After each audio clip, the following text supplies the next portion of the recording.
Hey guys, it's Gonzo from LVCopsTV. So September 12th, Enrique Delgado-Garcia was involved in a accident at the academy there for the state troopers in Massachusetts. It was a boxing training incident. So what I did, I put a little video together. What it's going to show a day in the life of a recruit in the academy. And then there was a little incident, 2011, I believe it was, where a couple instructors got in trouble for making a bunch of the cadets do bear crawls in July, and they ended up getting some damage to their hand, burned their hands, and got some blisters. And after that, it's going to be a little news clipping that talks about boxing. Okay, so I'll need you to check it out, and then I'll do some commentary in there as well, because I do have experience with Academy, because I went through one as well, and some issues that I want to talk about. Okay, so here goes the video.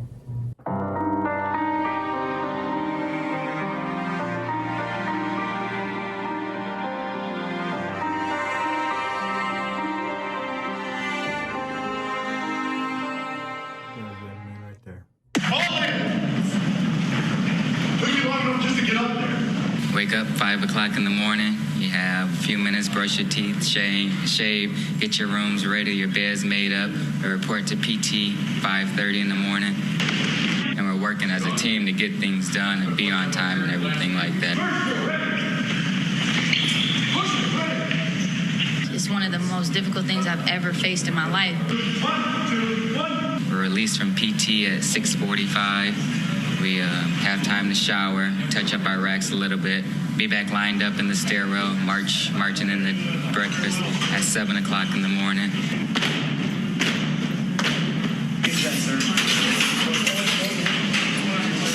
You need to be presentable at all times for the public. After breakfast, you have 7:30 inspection. Troopers come up, inspect your rooms, inspect you, make sure everything is to the T. The main thing here is pay attention to details. I think that's mainly important. Yes, sir. If you were potentially to make it out of here, you could potentially be posted in the 1st District. And we're released from inspection. We have class from 8 to 12. We're in squads, broken down, doing DT, firearms, water safety. Defensive tactics I do like. Once we get past the exercise portion of it and hanging on the bars and that, we do different takedowns and different techniques that are really, really good. So I really enjoy that too. 12 o'clock, lunch. Don't rush it. Pick your feet up. It's being there physically and mentally at the same time, ready to learn, not just. Someone's always watching you, just constantly being monitored. You're not fighting for your life. You quit on something that easy. What's gonna happen when you got 2 guys beating your face in? Telling you not to give up, instructing you how to not give up. Usually around week 5 or 6, their bodies are starting to get used to the training. Their bodies are starting to get used to the hours that they're up. In the beginning, it is tough on them. We're constantly challenging them physically and mentally.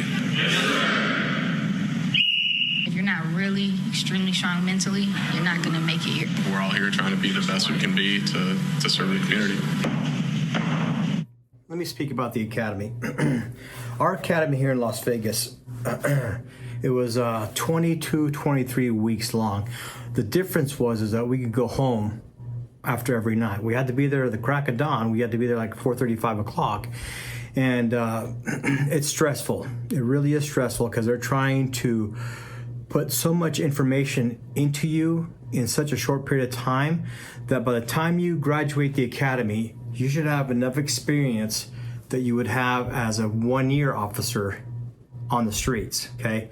So there's a lot of stress, a lot of demand on you. So you're doing your defensive tactics, you're doing physical fitness, you're doing your academics, and here they had water safety. For me, that would be the end of it because I can't swim. But they do put a lot of pressure on you, okay? They break you down. The first few weeks, they absolutely break you down. And you're divided into platoons, right? And every week, a new platoon leader comes in in your platoon that runs your platoon, and the purpose for that is to build team unity. Okay. Now, if you have a platoon that's not doing very good and they're getting in trouble all the time, your TAC staff officer that's in charge of your platoon will tell you to the platoon leader, get your guys in line. It's not physical or anything like that, but just, it could be, who knows, it could be, right? But we never experienced that in my academy or any academy that has gone through Metro. Now, when they say that, they just want you to work together as a unit to help each other move forward and progress through the program.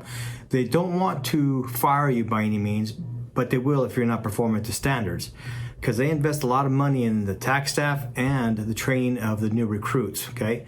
But it is very stressful, okay? So let's get on to this unauthorized training. Now, this is the result of a couple of TAC officers probably out there in July, guys not doing what they're supposed to do, and the TAC staff is probably frustrated. And as a form of punishment, if I can call it that, or discipline, whatever the case may be, they had them do bear crawls in July on the asphalt. And if you do bear crawls in here in July in Las Vegas, you're going to have second, third degree. Your arms are going to fall off because they're going to just be like crisps. It's very dangerous for us to be putting people on the ground. In fact, we don't. We modify our felony car stops to where they come to us, and we don't put them to the ground unless there's a shaded area or grass that we could utilize. So let's watch this, and you'll see what happened to the TAC staff. New information about a shakeup at the Massachusetts State Police Academy. As we were the first station to tell you, the fallout comes after recruits suffered blisters and burns on their hands. NBC 10 investigator Ryan Kath is here in studio with what he's learned today. Ryan. Glenn, the Academy medical staff treated at least 20 trainees for hand blisters from what they described as unauthorized exercises. And tonight we're getting our first look at what those injuries look like.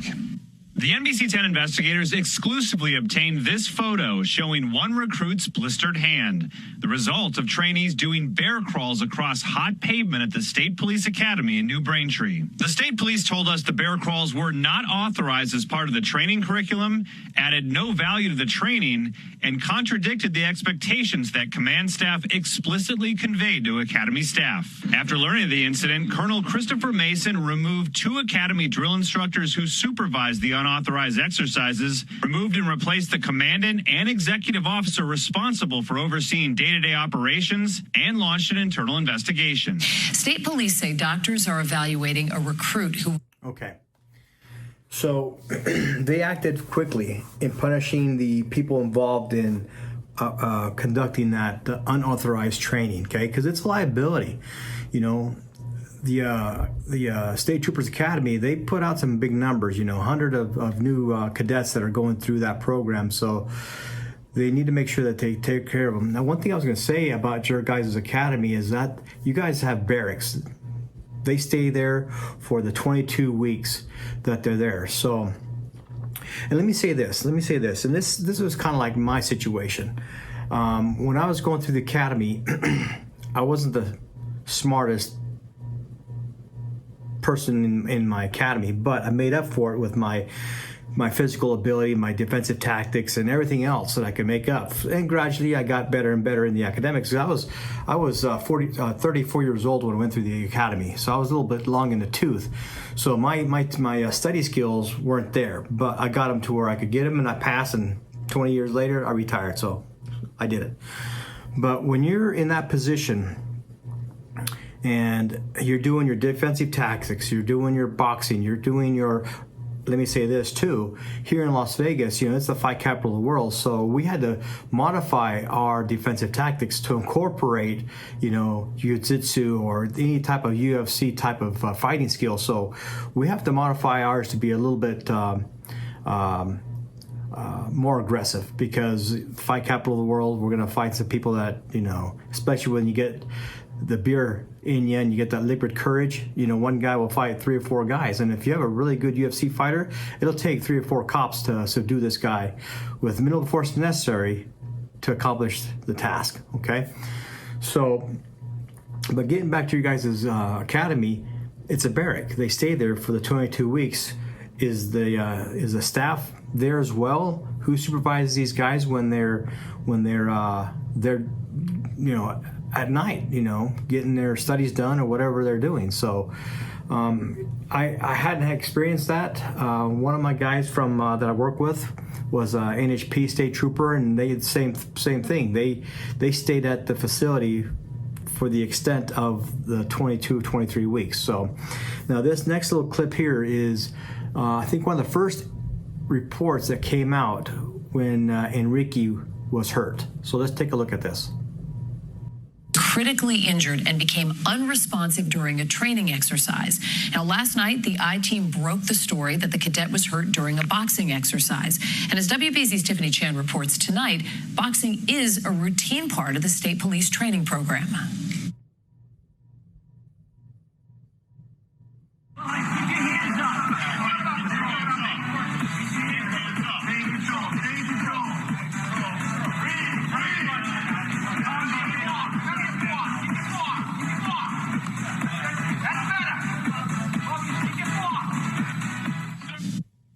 The Massachusetts State Police Academy reintroduced the boxing program in the late 90s. It's nothing like we would maybe think about an MMA event or something like that, or a bare knuckle. Todd McGee worked as the defensive tactics coordinator at the academy for a decade, telling me the goal is to teach recruits how to handle violent and unpredictable situations towards the end of their training, when they've built up the skills and confidence. And oftentimes you would find a recruit that never had a physical confrontation.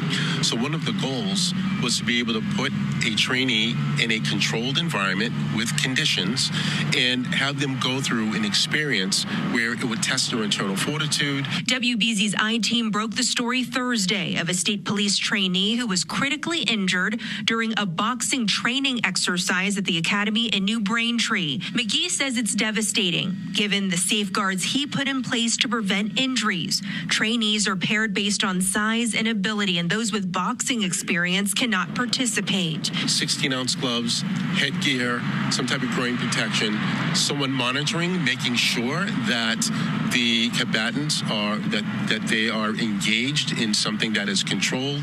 There have been thousands of successful contests where there has been maybe nothing more than maybe a bloody nose. That being said, injuries of this nature, not only are they tragic, but they're very, very rare.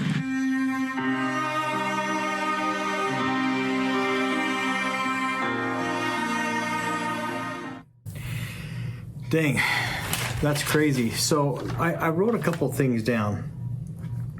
Now, I did hear that he used to work at the district attorney's office, and they're not going to be taking the case because they're too close to the situation. They knew him, they loved him, they worked with him, so they're not going to take up the case, but they're going to monitor who does. So that's kind of important. Now, his injuries were brain damage, broken teeth, and a broken neck. Now, if you saw that little boxing clip that was there, they weren't hitting hard enough to cause that kind of damage. Plus, they had the headgear on, right? Those 16-inch boxing gloves, they're like pillows at the end of your hand. Okay, you really can't hurt anybody when it comes to that. Now, my question is what time did this happen? Was there a supervisor? Where was the supervisor? Where are they located? Are they located on campus? Did this happen, after hours, guys horsing around, playing around, we had a thing toward the end of our defensive tactics training when we were getting ready to graduate. It was called Fight for Life. And what they do is this room has 20 or 30 police officers that are there, okay? And they're all in shape, they're all young, they all have some type of fighting technique and skill. And what the scenario is, they simulate it's a bar fight. You go in, the room is completely dark besides strobe lights, music blaring as loud as they can get it, and then you see two guys fighting, and then you're supposed to address those guys. And what happens is they turn on you, okay? And you're fighting, and they tell you to only go 70%, okay? I'm here to tell you it wasn't 70%. It was 110%. You're fighting for your life. And it's experience. It's an experience that you have to experience, right? I mean, you still have your protective gear on. They have protective gear on. You still have those big pillows for mittens, right? But you're going as hard as you can go. You're getting pummeled, but it's not to the point where it's life-threatening, I would say, because they do the same thing. If for me, I'm not a big guy. I'm 5'5", 5'6" with my boots on, and I weigh 190, 200 pounds, right? So they would match me up with somebody with my height and my weight. So it's fair, but you do get worked. You fight one guy, he leaves, another guy jumps in, you start fighting him, and you do that for 3 minutes, right? So you're exhausted and you're tired, but you're trying to maintain your composure, radio traffic, and still try to fight. So it's an experience, and because I say that, some of these people that went through my academy have never been in a fight. So that was a wake-up call. I don't know much about this. I know that the coroner did the autopsy and it's done, but it has not been released. I would like to see if they release any autopsy photos. If anybody knows out there, let me know or send them to me or whatever the case may be. But I'm curious to see what time this happened and if it was videotaped. That's going to answer a lot of questions, okay? But unfortunately, with all the stuff that's going on with the state police there, with Proctor and Karen Ree and Birchmore, this is going to be scrutinized from top to bottom. So in the comments, let me know what you guys know so I can kind of brief up on this, because Brian and I and producer Steve, we're going 100 miles an hour in different directions trying to cover as much as we can. So if you guys could enlighten us and give us more details, we would greatly appreciate it. Thanks for watching. Gonzo, LVCopsTV. Be safe out there, everybody. 1 Sam 5 and 1 Sam 6, copy a 425 call. Copy. 1 Sam 5 en route. 1 Sam 6, copy, en route.